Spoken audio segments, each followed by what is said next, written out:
de la météo de ce jour de novembre, bien sûr. Mais on étouffe car on a le sentiment d'être en cage. Dans un pays lui-même en cage. Quels sont les barreaux de cette cage? Il s'appelle censure. Il s'appelle règlement européen DSA de M. Breton. Il s'appelle Ursula von der Leyen. Il s'appelle Commission européenne, qui croit pouvoir décider ce qu'on a le droit de dire et de penser, ou de ne pas penser et de ne pas dire. Il s'appelle Identité et Euro numérique. Il s'appelle Monde numérique d'esclavage, de surveillance, reconnaissance faciale dans l'espace public sous prétexte des Jeux Olympiques. Il s'appelle hier passe sanitaire, vaccinal. Il s'appelle conformisme des médias qui, sur le Covid, sur les injections, sur les effets secondaires, sur l'Ukraine, sur l'Europe, sur l'OTAN, sur l'euro, ne tolèrent qu'un seul son de cloche. Ce son de cloche, c'est celui que leur autorise le pouvoir, l'oligarchie.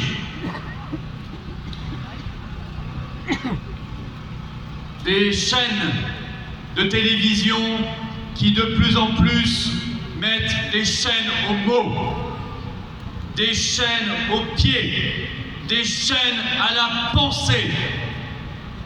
Alors, mes chers amis, nous sommes là aujourd'hui et depuis des semaines et des semaines pour ensemble briser ces chaînes.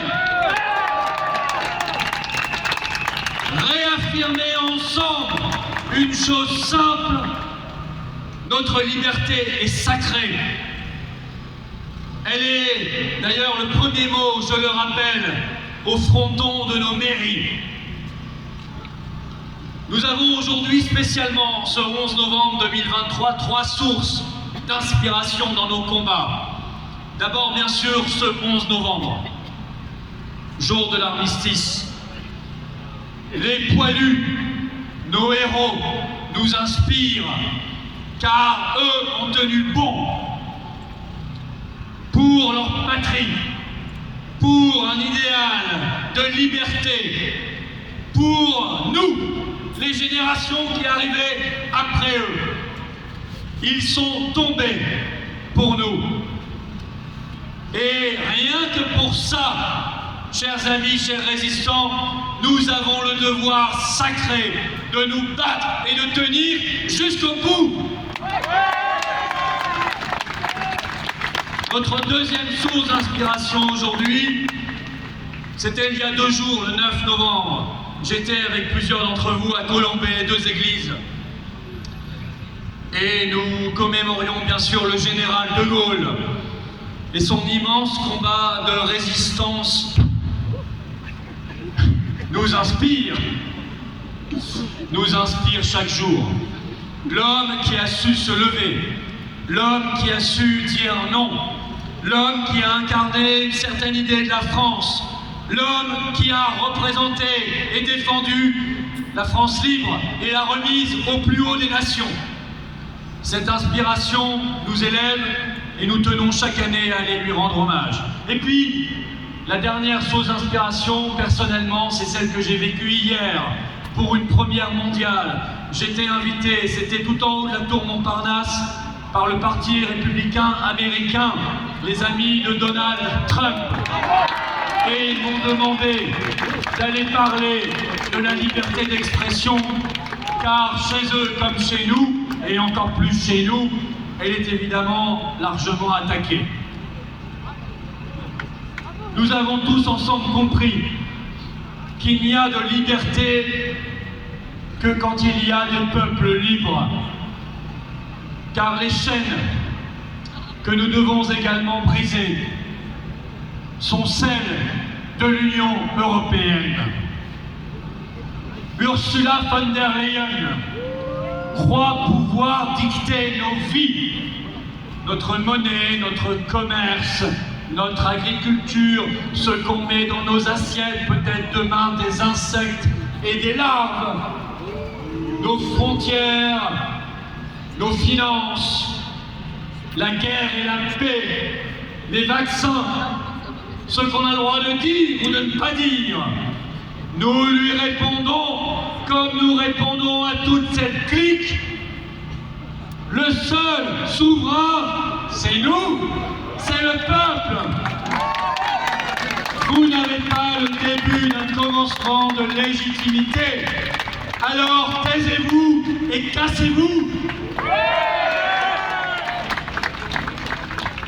Et au lieu de vouloir nous dicter nos vies, qu'elle commence par nous montrer ses SMS échangés avec le PDG de Pfizer, elle se rendra plus utile. L'Union européenne, cette machine à fric, à corruption, à conflit d'intérêts, cette machine qui crée de la pauvreté, cette machine à censure, à guerre, cette machine à briser nos libertés et nos vies. Le combat pour la liberté, je le sais, et vous le savez comme moi, c'est le combat contre toutes ces oligarchies. Le vrai combat pour la liberté, c'est de mettre à terre ces oligarchies.